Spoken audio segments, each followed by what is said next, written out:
Good morning, it's the 5th of July. I'm going to do some bud grafts. To be honest with you, I forgot my camera, always rushing around, so I've already done 4 or 5, but I wanted to show what I'm doing. So anyway, this is one of the espaliers that I've showed previously, and as I mentioned on this particular espalier,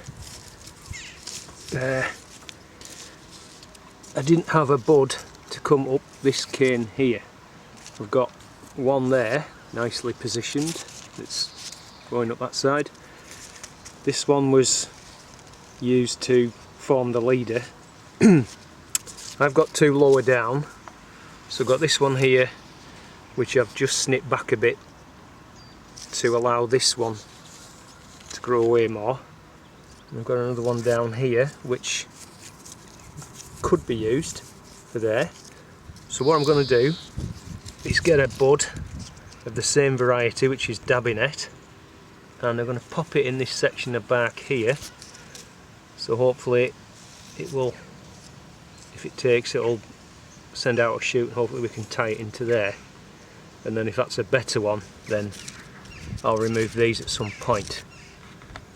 Hope that makes sense so far. Right, so let's, first thing is to go and get some bud material. Okay, so this tree's dabinet, and we've got a piece of the current year's growth. That's about, I don't know, a foot long or so, just over. So here's where it started to grow out this year, the basal cluster. So I'll take it just above there.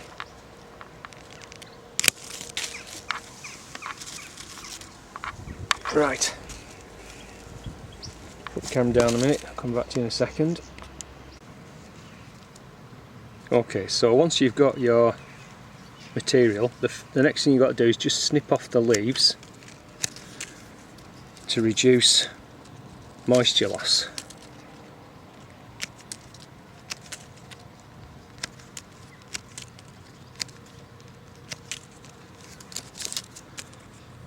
Probably not best to use the uppermost bud, so you can take that off there.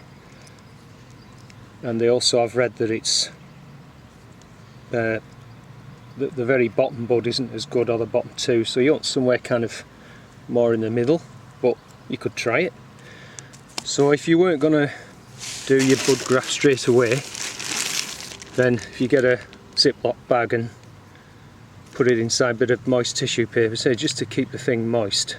You don't want it drying out on you, but I'm going to do mine now, so I'll get the camera set up and I'll bring you back. It's quite hard to get an angle on this, but anyway, like I said, I want the shoot to come out this way, so we're going to aim to cut a T shape into this bark here. I'm just using a, where are we at? One of these Stanley type knives, but you can use any sort of knife really, as long as it's sharp. So first of all, just find your section of bark and then do a horizontal cut, the top of the T, capital T as it were, pressing in quite firmly. Then a vertical cut,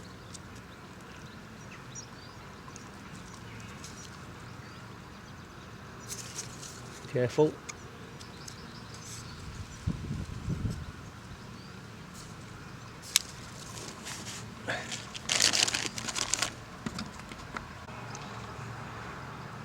Okay, so once you've made your cut, I'm turning the knife round. Is this in shot or not? I can't see. Turning it, so I made the cut that way. I'm turning the knife over. I'm going to use it to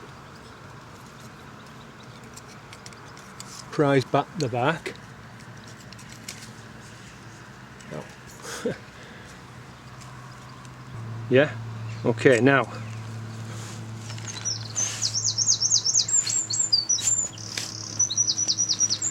let's zoom out a little bit. Okay, so we'll go with third bud up. So I'll turn it this way around, about 3/8 of an inch.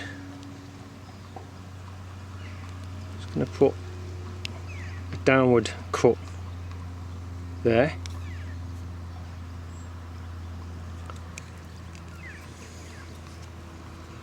Then coming in from the top of again about maybe half an inch.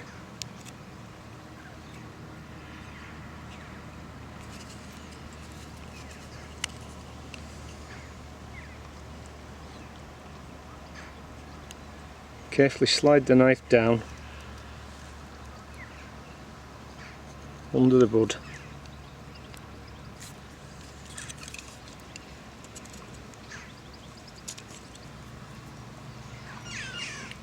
Okay, so there's our bud, yeah. Now there's a little piece of wood in the back, and again I think there's differences. Some people just stick that in, others will take this little shield of wood out. So if you put your thumbnail under there, bend it on the other side as well. I don't know if this will work, we'll try.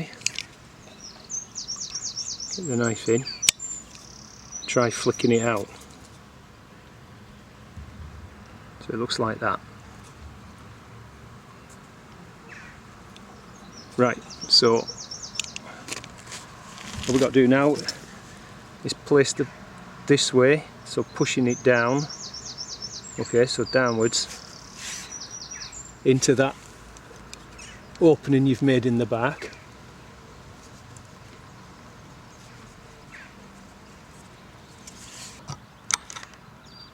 Can you see that? So I push the bud down into this T-shaped cut in the bark, so it's okay. So all we're going to do now is get some tape, wrap that round, and that's our bud graft. So I'll do that. Okay, right, so I've used parafilm, which kind of sticks to itself. So started off the bottom and worked upwards. Now again, there's different schools of thought as far as I'm aware.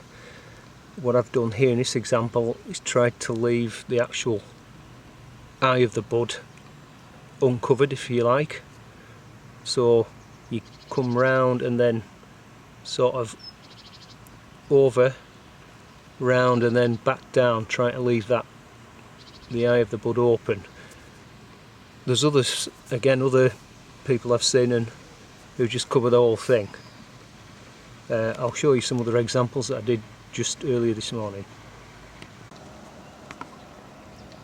So this is a cider apple variety Harry Masters Jersey. It's espaliered, and you can see, you know, there's a nice even set of arms here, pretty much the same on the lower set. Now the problem was when it got to the third set, I ended up with this leader and then sort of a bit coming out and one going that way and one pointing straight out, which wasn't satisfactory at all. I mean, I can use that. So what I've done, I put a bud graft in there and I've used a bud patch. These were kindly sent to me by my mate Anthony Jones. I've not used them before, so we'll see how they go. But I put one in here with the hope that if that takes, I'll have a nice shoot to come out, and then we can train it onto this wire. And I thought at the same time I might as well put one in below on the opposite side. So again, the thinking is that instead of that one, if this one grows, you know, I can come and take it out that way. And it was just of the same variety. I just used some of these grafts here as my bud wood. So that's those. I'll nip across to the orchard and show you what I've done over there. So there's one I did earlier. I've just done this one now. There's a better angle for me to get into. See how this bud it's just pushed down in between those flaps of bark. Yeah, and then I'm gonna put a bud patch on that one actually. Come back to you. Alright, So that's that one done, that's the bug patch, that's parafilm.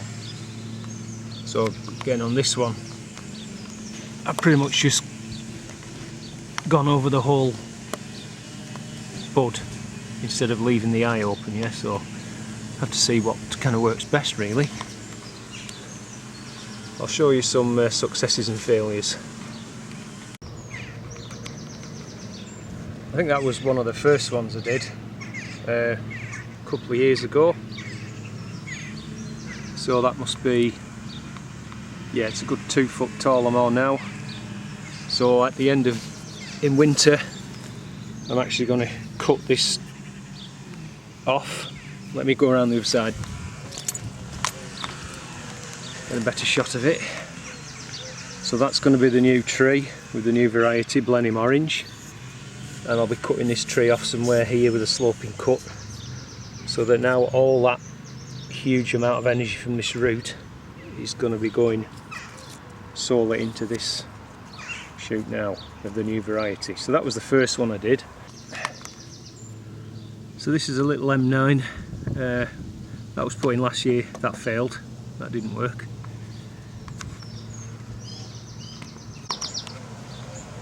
This is one of the 2 pear trees, and it's a Williams pear, but I budded it with Concord, so that one took, that one took, that failed, I think there's some on the other side,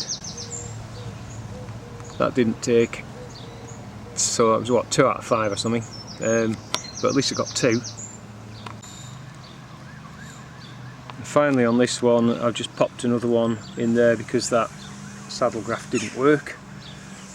They worked on these 2 branches, so again we've just, I think that's one of the things about bud grafts, it gives you a second chance during the same season, that where if your scionwood graft hasn't worked, whether it be whip and tongue, saddle graft, cleft graft, whatever you're using, if that hasn't worked, then this time of year you can always come back and try a bud graft.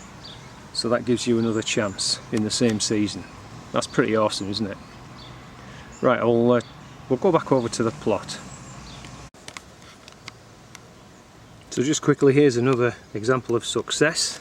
This one was done last year, and that is now about 18 inches long, and actually probably could do with just starting to tie that onto this main branch here, just so it's kind of starting to grow at the right angle. But again, the idea being that this is again variety Blenheim Orange. I think this is Katie or something similar, but it's not what I want. So again, at the end of when I've harvested and in winter or very early next year, I'll take that off. I might leave a bit of a stub to tie this onto and then we'll just carry on training this up as the new cordon. I did one on this one as well, and again Blenheim Orange, and it has taken, it's actually formed a fruit bud, but that's okay because it'll put out new growth as well when, again, cut this one off. And I think I did a 3rd one, yeah, where are we? You can see, just see there, that one didn't take, so 2 out of 3 on there.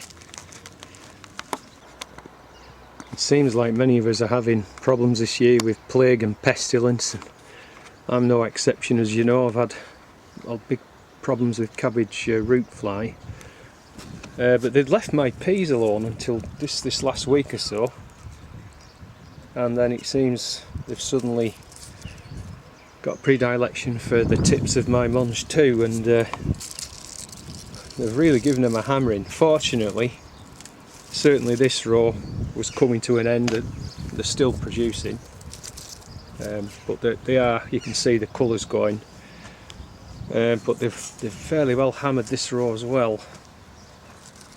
You can see the damage there on this, so I don't know how much that'll affect. I mean, they're still cropping quite well, yeah.